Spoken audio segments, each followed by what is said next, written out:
Assalamu alaikum, dear viewers. Welcome back to our channel. A recent Netflix series, Adolescence, is trending all over the internet and is among the most trending series on Netflix. It sheds light on a tragic event. A young boy, consumed by self-doubt and bullying, commits a horrific crime after being rejected by a girl. This story is a wake-up call for all parents. Are we truly aware of what our children are going through? Do we know what they consume on their screens? Most importantly, have we introduced them to the guiding light of Islam before the darkness of this world consumes them? Today we are going to discuss something that is extremely important for every Muslim parent. With the rise of social media, peer pressure, and distorted standards of beauty and success, our children are more vulnerable than ever. The situation shown in this series is based on genuine occurrences. Therefore, every parent should be able to connect to it and wake up to protect their child from any emotional or social abuse that he or she may be experiencing and we may be unaware of. In today's video, we will offer some actions and advice that every Muslim parent should follow in their everyday lives to keep their child safe from the satanic atmosphere that exists everywhere in today's world. Number 1. Introducing Islam at a young age. Islam is not just a set of rules, it is a way of life. The Prophet Muhammad, peace be upon him, said, "Every one of you is a shepherd and is responsible for his flock. The leader of people is a guardian and is responsible for his subjects. A man is the guardian of his family and he is responsible for them. A woman is the guardian of her husband's home and his children and she is responsible for them." Our duty as parents is to instill faith in our children from an early age. Before they learn about self-worth from influencers, let them learn their worth from Allah. Allah created them in the best form. Indeed, we created man in the best of stature. When children are grounded in Islam and their heart is connected to Allah, they will understand that their worth is not measured by likes, appearances, or social status. It is determined by their closeness to Allah. Number 2. Teaching the concept of lowering the gaze. Host. One of the key problems in adolescence was that Jamie compared himself with social media influencers. He felt he wasn't good enough for girls. This comparison and obsession with appearance is fueled by unrestricted social media access. Allah subhanahu wa ta'ala has instructed believing men and women to lower their gaze and safeguard their hearts. When a boy or a girl reaches puberty, whether at the age of 12 or 13, they are regarded as a man or woman.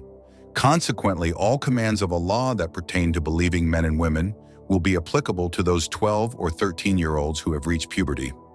Allah says in the Holy Quran, "Tell the believing men to lower their gaze and guard their chastity. That is purer for them. Indeed, Allah is all aware of what they do. And tell the believing women to lower their gaze and guard their chastity, and not to reveal their adornments except what normally appears." If our children understand the importance of lowering the gaze, they won't fall into the trap of feeling inadequate because of the illusions of social media. They will not allow harmful influences, whether from a friend, the internet, or the whispers of temptation, to infiltrate their hearts, as they have already protected themselves by lowering their gaze. Number 3. Taking the Quran as a guide. When children feel lost, they must know where to turn. They ought to be educated that the Quran serves as a guide for humanity and that it contains solutions to all of life's issues. The Prophet, peace be upon him, said, "I have left among you 2 things that if you hold on to them, you will never go astray: the Book of Allah and my Sunnah." Instead of seeking validation from others, they should seek guidance from the Quran. Teach them to open the Quran whenever they feel alone, rejected or unloved, because Allah's words are the ultimate source of comfort. Allah says in the Holy Quran, "We have revealed to you the book as an explanation of all things, a guide, a mercy, and good news for those who fully submit." Number 4. Talking about the whispers of Shaytan. As a boy or girl enters puberty, it is common for them to begin feeling attracted to the opposite gender. This attraction exists within the human body to be fulfilled in a permissible manner. However, when a 12 to 13-year-old finds no permissible way in today's world, they should learn to suppress their desires and temptations by seeking help from Allah subhanahu wa ta'ala. Islam teaches us how to control temptations rather than let them control us. One should know that these temptations are from Shaytan, and Shaytan wants us to follow our temptations and desires so that these desires start controlling us. Shaytan will constantly try to whisper doubts and temptations into our hearts, making us think we are not enough. Allah warns us, indeed, Shaytan is an enemy to you, so take him as an enemy. Talk to your children about these realities. Teach them that they are not evil for having desires, but they must resist temptations and not act upon haram impulses. Educate them that suppressing one's desires is jihadun nafs, and whoever does it, Allah will reward him immensely. Remind them that they are never alone. Allah is always watching. Number 5. Monitoring mobile usage. One of the biggest mistakes Jamie's parents made was assuming that since their son was inside his room, he was safe. But in reality, he was in the most dangerous world, alone with his phone. Parents must regulate their children's phone usage.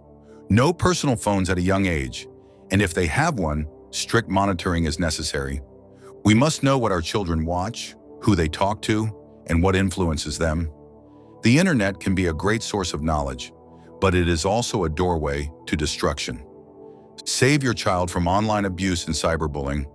Do not let them to create accounts on social media platforms and publish their images online, since this can result in them being body shamed or bullied, or worse, their pictures being used and edited to appear on filthy websites. Number 6. Constant communication and parental love. One of the greatest reasons children hide their struggles is the lack of emotional connection with their parents. If we don't listen to them, someone else will, sometimes the wrong people. Give your children love, attention, and confidence. Let them know they can share their problems with you without fear. The Prophet, peace be upon him, was the best example of a loving parent and guardian. He would play with children, comfort them, and listen to them with kindness. Being a father and mother entails more than just providing for them and feeding them. It also entails creating an environment in which a child feels comfortable sharing anything that is bothering him or her. If parents are constantly shouting and disregarding their children's interests or concerns, the youngster may suffer alone, and these sufferings may take a dark turn, as seen in the series Adolescence. As parents, let us follow his sunnah and be our children's safe space. Number 7. Instill Taqwa in children's heart. Taqwa is the most crucial trait to instill in our children's minds and hearts. They must understand that being alone does not give them the freedom to do whatever they want. Allah, subhanahu wa ta'ala, is always watching over them, even when they are alone in their rooms in the middle of the night. Teach them that every deed they perform is recorded in their book of deeds, which will be presented to Allah, subhanahu wa ta'ala, on the day of judgment. As a result, if they are wandering the dark parts of the internet or engaging in something they should not be doing, know that Allah is aware of it and will hold them accountable for their sin. Allah says in the Holy Quran, "And the record of deeds will be laid open, and you will see the wicked in fear of what is written in it. They will cry, 'Woe to us! What kind of record is this that does not leave any sin, small or large, unlisted?'